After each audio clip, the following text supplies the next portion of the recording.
Hey everybody, welcome to HR Tech Talks. So glad to have you here, have you as part of the conversation today. Go ahead, take a second, as usual, as we always do. Chime in, let us know where you're connecting from, where you're listening in from. We always have people from across the US, but also across the world. So I'd love to hear from you wherever you might be, and just say a quick hello. Let us know where you are. I am so excited to be here with you. Every week we talk to innovators in the HR technology space about what they're doing, how they're serving customers, what sort of new things they're creating to help us solve problems around talent. And I'm excited for today's conversation. As a reminder for you, our HR Tech Awards is live, but next week, at the end of the week, March 12th, will actually close. So if you're listening in, you're a provider, you can check that out, hrtechawards.org. If you're a practitioner listening in and you think your recruiting, your HR tools are noteworthy, you can nominate them, and we'll reach out to them personally at hrtechawards.org/nominate. All right, so set that aside for a second. Let's go back into this. When you look at HR technology for as long as I have, sometimes it's hard to keep track of everything that these companies are doing. And it's been very true for me in the last few months trying to keep up with the team at iCIMS, because they are developing new things, new tools, new products. They are acquiring other companies. It's been just a wild ride. And so here today to talk with me about this and some of the things we're doing there is Joe Essenfeld. So I'm going to bring Joe on. Welcome to the show. Hey, Joe. Hey, Ben. Thanks for having me. I appreciate it. Happy Monday. Hey, happy Monday to you too. Welcome to HR Tech Talks. Glad to have you. Thank you. So before we talk about some of that stuff I was hinting at a minute ago, the innovation and other things there, why don't you take a minute, tell everybody who you are and what you do? Sure. So I'm Joe Essenfeld. I'm the VP of Business Architecture at iCIMS. I joined iCIMS in June of 2019, and I came to iCIMS through an acquisition. I started a company called Jibe just about 11 years ago at this point, and we focused on career sites and candidate relationship management for large global companies, and did that for just over a decade. And then iCIMS acquired us in June 2019. We really focused on integrating our career site and CRM into the iCIMS Talent Cloud for that first 6 months. And then we've really been focusing on innovation, some strategic M&A, and then just getting really close with our strategic customers and understanding their value and really having that help influence our roadmap. Wonderful. But the thing I started off with is I have followed iCIMS for a long time. And for a long time, it was stuck in my head as iCIMS is an applicant tracking system. And it is so much more than that. And so today I'm hoping to, number one, break that in my mind, that connection that I have there with just being an ATS, but also talk through some of those other things. So you mentioned the Talent Cloud. Will you expand on that just a little bit? Tell us more about what that is and what it can do. Sure. Well, listen, I think history is powerful. So iCIMS has been around for 20 years. I did Jive for 10, but iCIMS was around for twice as long, and it did start as an applicant tracking system. But what iCIMS realized, and the leadership here understands, is that now talent is so much more about the experience. And it's not just about candidate experience. It's about the whole end-to-end journey for everyone involved. That's candidates, prospects, recruiters, and hiring managers.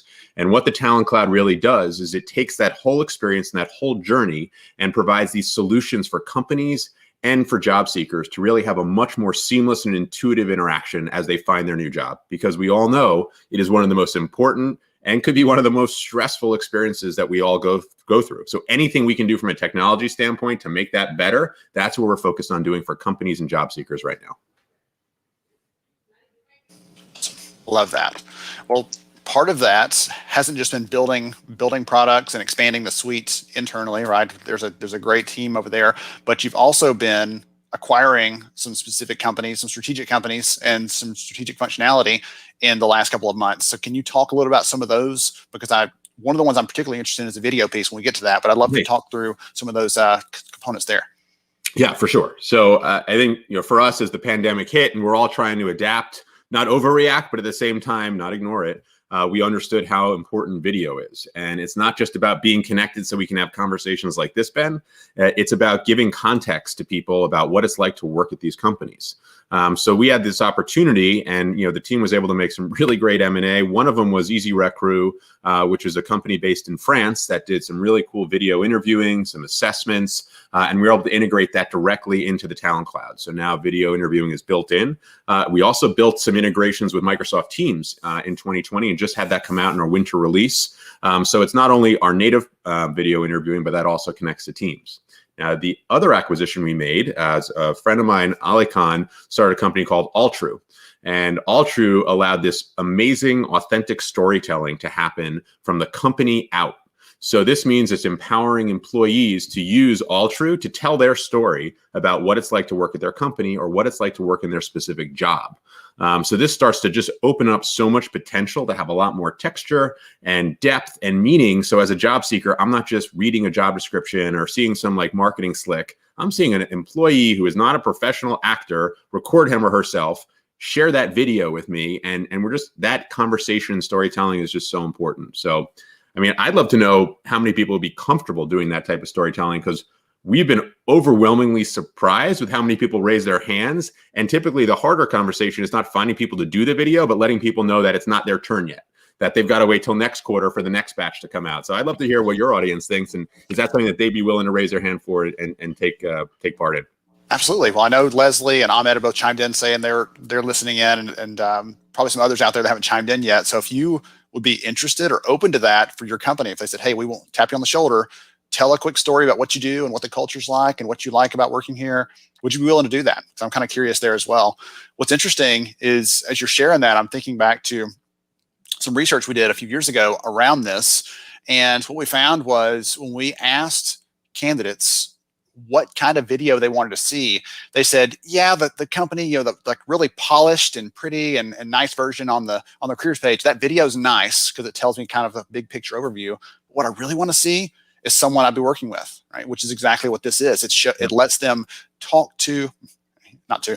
hear from those people that they might be working alongside at the company. And that gives them a different depth, a different set of insights, a different feel for what that job or that team or that company might be like. And that was exciting to me to hear that piece, because that's what the data shows, what they want to see anyway.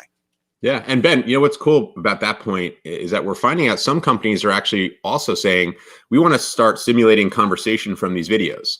So if you see someone that is, a software engineer level 2, and they're talking about their job, but you have a specific question for them, a lot of companies are trying to figure out how to boost that interactivity and encourage the job seekers who see these videos to ask questions. And it may not be that individual that answers them, but it starts to start those conversations beyond just the video. So I think as this evolves and unfolds, we're going to see that interactivity happening even more, and having video be that catalyst that starts that conversation and starts building more of those authentic connections between the job seekers and companies.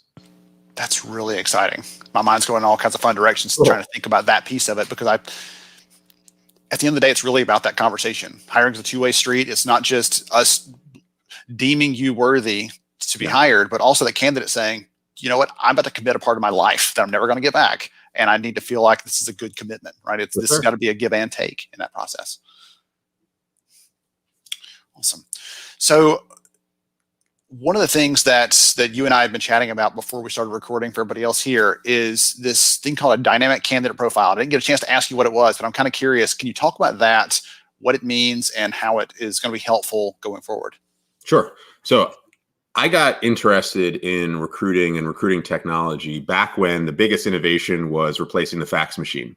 And back then, I know that sounds easy now, but there were some challenges in that. But once you took paper and made it digital, you accomplished something huge, and you boosted efficiency and you made the experience better.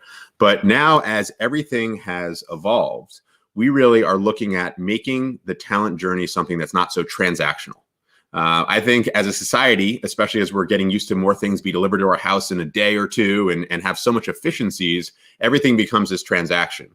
But important parts of your life, like your career search, whether you're inside a company looking for advanced internal mobility or you're looking to have a new job, you really want to focus on having this not just be a transaction, meaning I search for a job, I find a job, I apply to the job, I get the job, end of story. So what the dynamic candidate profile really does is that it's who you are as a person with your individual skills and capabilities. And that lives on beyond just that transaction of getting a new job. So what the Talent Cloud is able to do is aggregate data from across the company, across all of our clients, and then take your skills and what you're great at your company and continue to add to that. So that's really where the dynamic piece starts to come from. And we also think everyone in a company is always a candidate. Doesn't matter if you're there for day 1 or there for day 700, you're a candidate for other opportunities. And the most important thing is that companies really focus on keeping their best talent in-house. Losing someone is way more expensive than recruiting someone new. So this dynamic candidate profile grows with you, grows with your career, continues to update your skills and give your company the information and you the information to constantly have that conversation to understand what's next in your career. From a conversation about what's next, are you hearing more from customers that they're trying to find ways to recruit internal talent and trying to use this for the mobility piece? That you mentioned that a minute ago, but I'd love to hear, is that a conversation you're hearing more frequently? Because I am, and I'm kind of curious if that's the angle you're hearing as well. Yeah, I think we definitely see a boost in interest in internal mobility, but what that typically does is that's the door opener for the conversation of more engagement, more understanding around skills. And I think the bigger theme that goes higher than just internal mobility is understanding what your workforce is capable of and the skills that you have in your workforce. So that way you're able to make more informed decisions, not so much on, people's pedigrees, which can also introduce bias, like where they went to school or previous companies they worked at, but what they're capable of doing before they got in your company. And then most importantly, after. And we're also seeing one other piece, which is really cool, is that this kind of this surge of kind of internal gigs and opportunities to upskill yourself. So if you're in marketing, but really are finding this passion around data analytics, you could raise your hand and start working with the permission of your manager for another department part-time to really boost your skills. And then that way, when an open rec comes up, you now have that amazing marketing background, but you also have upskilled on this data analytics piece. So it is really helping with that cross-training and that cross-skilling. And a lot of that was helped by the pandemic, where companies, they didn't want to do layoffs. And I think so many of our clients did an amazing job in preserving their workforce, but they did have to upskill and cross-train. So this has really helped encourage and move that along. I'm heartened by that on so many fronts. We did some research about a year ago on reskilling, and what we found was the majority of employers get skill data by some manager going, Joe looks halfway competent at that. I think he has that skill. And that's how the majority of companies are identifying skills. And number one, there's, again, the pedigree piece you mentioned, right? There's bias in that because that observation is biased. Even if we don't want it to be, it is. Yeah. But also we don't have that housed anywhere to start using it for some of those decisions you were just talking about. I wrote down, I paraphrased a little bit, but capability is the enabler of mobility, right? Once we understand the capabilities, we can figure out where we want to go, where we can move people, what sort of opportunities are there. And that's a big vision to cast, but it also excites me to think about organizations taking a more strategic approach to that instead of just letting it happen if it's going to happen, letting it be ad hoc, because you're going to lose those people before they have a chance to find something else internally typically. For sure. And I think that what you just said about capability enabling mobility, I think that type of theme is a lot of what the strategy is behind the Talent Cloud. Because if you're a practitioner and you're managing this web of 20 best of breed apps to try and get more talent and move them along, you're so focused on maintaining that web that you're missing the big picture of understanding your workforce and making that personal connection.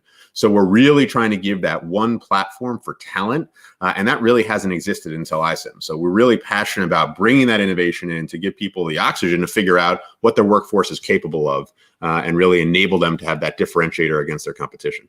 Yeah. Well, so much of the data show that hiring internally, moving people around inside the business and giving them even something as simple as giving them visibility into the opportunities. Some companies haven't crossed that boundary yet. But if you do that, you start thinking through how to do those things, and you start making some of those decisions to hire internally or move someone versus hiring from outside, that lowers the risk, it lowers the cost. The people are more likely to perform in that role. Again, there's so much data out there that's proving that, and yet there are structural barriers, right? Maybe the tech doesn't support it, or maybe there are cultural barriers where your managers say, no, Joe's mine. He's never going to move into that other role because I need his skills.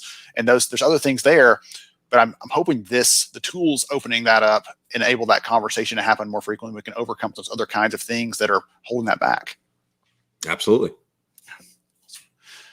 You mentioned analytics a minute ago, and to take it a little meta, what sort of data can I get if I'm using these tools? What sort of analytics or information can I get on the workforce? Because it's not just time to fill, right? Cost per hire, like those things we think about for recruiting historically. I'd love to hear from you what sort of other data we can get out of that. Yeah, well, I think this is really where AI becomes interesting, because so much, I think, of around AI has been spent around replacing recruiters or automating people. And we don't see that as the reason to use AI. AI is really giving more context on the information that's in front of us that we may not see. So for us, the information that we love to put in the talent cloud and the dynamic candidate profile, a lot of it is derived from AI that's able to understand the difference in terminology, whether it is what the job seeker starts with on his or her resume versus what jobs or gigs or opportunities they're working on inside of your company, even what assessments they've taken, just aggregating all of that information and then being able to take that information at a deeper level of understanding. We actually made an acquisition of a company called Opening.io, and that now powers the Talent Cloud AI that we have, started by an amazing founder, Andrea Wade, and she developed with her team AI specifically focused on talent. So it's not, retrofitting, AI and then trying to make it work for matches. They spent years developing and understanding these ontologies around, describing what you do, describing your skills and how companies look at it, and then be able to take a common language between that two and then use that as information that can be surfaced up. And that's really where analytics become insights. And it's giving more intelligence and information. So, talent leaders can look around the corner and understand what they have, what they need, and then set their budgets and priorities accordingly. That's really intriguing. And again, another acquisition that we didn't cover earlier. One of the things that so I'm glad you mentioned the not replacing recruiters piece. That's something that I have to reiterate every time. Right? I've written a book on this, so this is a passionate topic of mine. Awesome. But it's not just about not replacing recruiters. One of the things that I've seen in the tools, and you can tell me if I'm right or wrong here. One of the things I've seen in the tools, though, is if it's giving me notifications, it's saying, "Hey, we flagged these things that you might need to check out." Those people who are senior level, very experienced recruiters, they probably knew those things already. Maybe some of them. But someone who's new, you're new to your industry, but they've been recruiting for a while, or someone new to the recruiting field overall, those things are going to help them perform at a higher level. That's Maybe right. They're not going to be as great as your best recruiters, but they're going to up-level the skill and capability of all of your team. That's compressing that ramp and then boosting productivity across the board. I love that. I love that way of looking at it for sure. All right. Making sure I was on the right path there with that, because it seems to be the way it's going. And I think about the other things we use in our personal lives, right? The things that give us notifications or reminders or keep us on track for things.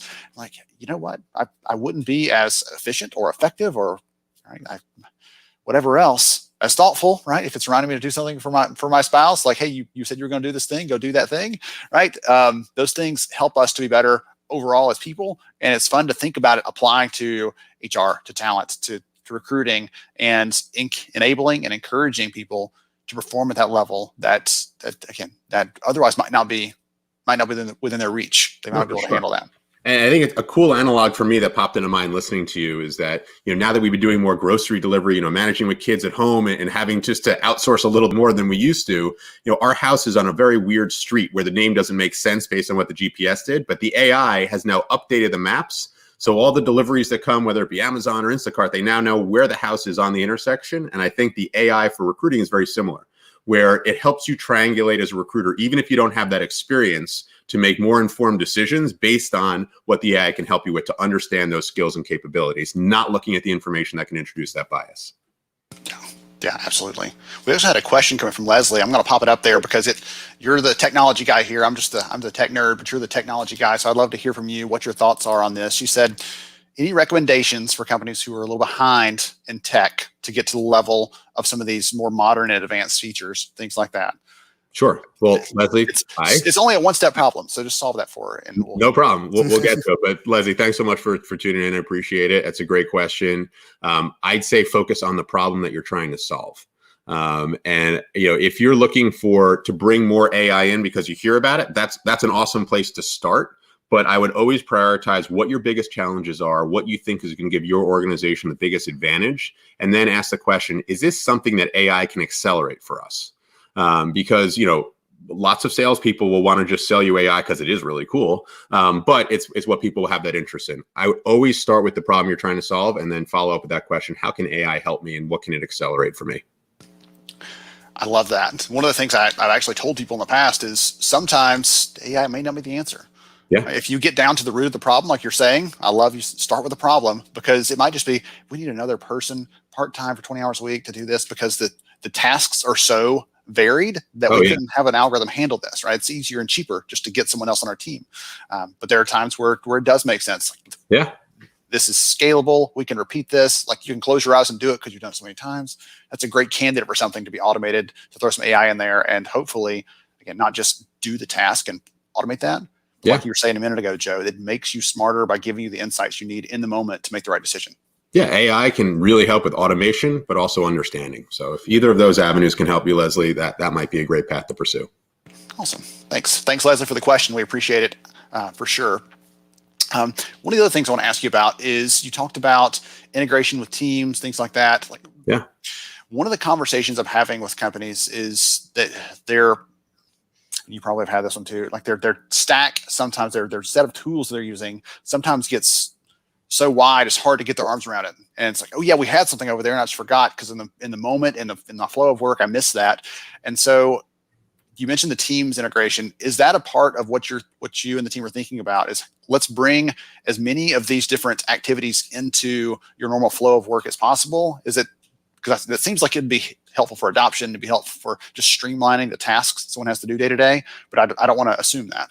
No, you said it very accurately. I think that, as we look at our users, and again, that's both sides, that's candidates, hiring managers, and recruiters, as well as executives, one of the biggest motivators of using software and adopting it is low friction and making it easy to use and easy to get to. And even though many of us are working from home now and starting to feel more comfortable with these setups, anything that takes that extra click, that extra login, a lot of the times just gets forgotten. And it's amazing how low our threshold is for where there's just a little bit of friction. I'm not going to use it. I'm not going to do it. I'm not going to provide my interview feedback today. Sorry. And that gets pushed back. So right when the pandemic started, we had this great internal strategy discussion at iCIMS, and we're like, what are the things we're absolutely going to need and rely on? And Teams was one of the first things that came out as one of those platforms, one that we believed in. We just thought the innovation, the roadmap that Microsoft was doing was really impressive. And two, it's like, this seems to work really well in our flow. If I'm working from home and interviewing a candidate as a hiring manager, I'm living on Teams. I want to be able to provide my feedback on Teams. So we're like, let's work really fast. And we came up with some ideas. We got connected with the product team over there at Teams, the Teams team. And, we were able to do some brainstorming, which is just such a cool opportunity that we were able to do. And our product manager, Brendan Cyrus, was able to work directly with them. And a lot of the things we were thinking about, they were too. And we got to release very early on this integration with Microsoft Teams for video interviewing, interview feedback that featured both workflow and notifications. It won Product of the Year at HR Tech. And we're just seeing amazing uptake into our client base, because everyone's like, we're using Teams, it's new, and these are the 7 things we'd like it to do for talent. And that for us really kind of validates this thesis of getting in the flow of work, reducing friction is really the future. You don't need to be the platform everyone logs into.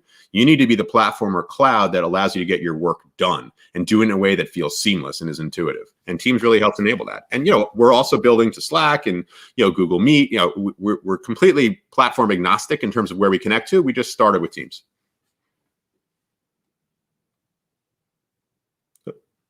Ben, your mic is out. I can't hear you. Sorry, hit my mute button. I'll say that there's a little user base there at Microsoft that might be a good target. Yeah. So I want to ask you one or two more questions, if you don't mind. Sure. One of the things that I love doing is asking people, because you have a different perspective. You're talking to different people. You're from New Jersey. Come on. So you have all these different insights that I'm going to have. And so, what are you most excited about in the coming year, right? It could be about recruiting, could be about iCIMS, doesn't matter to me, but I'm kind of curious, what are you thinking about in the coming months that's actually gets you pumped up? Seeing our customers. I was just talking yesterday with a friend in town, and he also does a lot of business travel, or did. And we were reminiscing about random airports across the country that we had been to. And I just have to tell you, it's like missing that personal connection. I know we're a tech company, but at the end of the day, for me, what drives me is that personal relationship. And I miss that the most. And I think that this year we're going to finally have that opportunity to do it. I know at iCIMS, we're going to be safe about it, but we're also going to be at that forefront of making sure when the opportunity is there to get back in face-to-face and add that to the technology that we provide, we're going to do that. So I'm personally looking forward to that the most. And then I think from a technology standpoint, the challenge of a hybrid workplace is going to be big, because we got used to a lot of these companies being remote only and coping with that. But now many of these companies, to stay competitive because they are hiring for so many more remote positions, are going to keep a lot of these positions remote, but they're also going to reopen their offices. So now you're talking about teams that have half of them in person and half of them remote. How do you keep that connection, that culture, that, competitive advantage for them? How do you keep that alive? And I think that's really where, intelligent digital transformations and having talent power those digital transformations is going to help solve that challenge. So I'm looking forward to those two things. Having some great interactions and figuring out how to solve that problem. I am looking forward to some in-person conversations at some point this year. I'm already trying to think through how to do that, again, safely, intelligently, but also like I'm ready for it. Even if it's a small group, I can't wait for that as well. Sure. I've enjoyed being home. I've enjoyed time with the kids, right? It's not that's got its own place in my heart, but I'm like, I want to be on a stage. I want to speak somewhere again. And the other piece you mentioned, that's an exciting thing. We're actually doing some research right now into how things are changing, what priorities are for the coming year, because that's one of the things we're hearing as well, as more companies are saying, we're hiring location agnostic. Don't care where you are. If you're great at your job, we want you. Exactly. And that's going to create an opportunity for the mobility piece you talked about earlier, because if I can't see Joe day to day, it's going to be easy to forget that I've got to help you move up. Even if you're not here, that doesn't mean you don't want to move up in the organization or find other things to do or find a gig that you want to chime in on. And so those sorts of tools and platforms where people get to participate, even if they're not physically there in person, I think are going to become more important. And we're going to drive a need for that in the market in the coming year. Absolutely. So let's hope so. Anyway. All right. So we're coming in close to the end. Joe, if someone wants to learn more about iCIMS, the work that you and the team are doing, what's the best way to do that? Sure. I mean, we're everywhere. So iCIMS.com is a great place to start to learn more, and feel free to reach out to us there. Feel free to reach out to me directly on my LinkedIn profile. I check it a lot, like everyone else probably that's tuning in. So don't hesitate to message me any specific questions. We're on Instagram. We're on Twitter. So really, iCIMS everywhere, but the website has the latest information, and definitely encourage you to start there or reach out to me directly. Okay, wonderful. I appreciate you for joining me, Joe. This has been so much fun. I love geeking out on the technology and stuff, and it was time for me to do my own update on iCIMS, and it was obviously we had some good questions, good comments, things like that. So everybody else appreciated that as well. So thank you for joining me. Thanks, Ben. Really appreciate you having me. Absolutely. All right. To everybody else, thank you for hanging out with us today. I hope you enjoyed the conversation. Thank you, Leslie, and others for chiming in, for saying hello, for reaching out. If you've got other questions, pop them in the chat. I'll make sure that the team over at iCIMS gets them, and they can respond to you when they get a moment to. Thank you again for joining us on the show. We'll be here again next week. We'll have another conversation on HR Tech Talks. We're going to dive into some other company that is innovating in our space. So hang tight, and we'll see you then. Thank you so much for joining me on the show today. Really appreciate your time, your energy. I love being able to learn personally from these leaders, these experts in the space. I hope you enjoy it as well. Please take a minute, share it with a friend. Let them know that you watch the episodes, what you enjoy. Let them know your favorite episode or favorite conversation. I would really appreciate it. And I'll catch you next week on HR Tech Talks.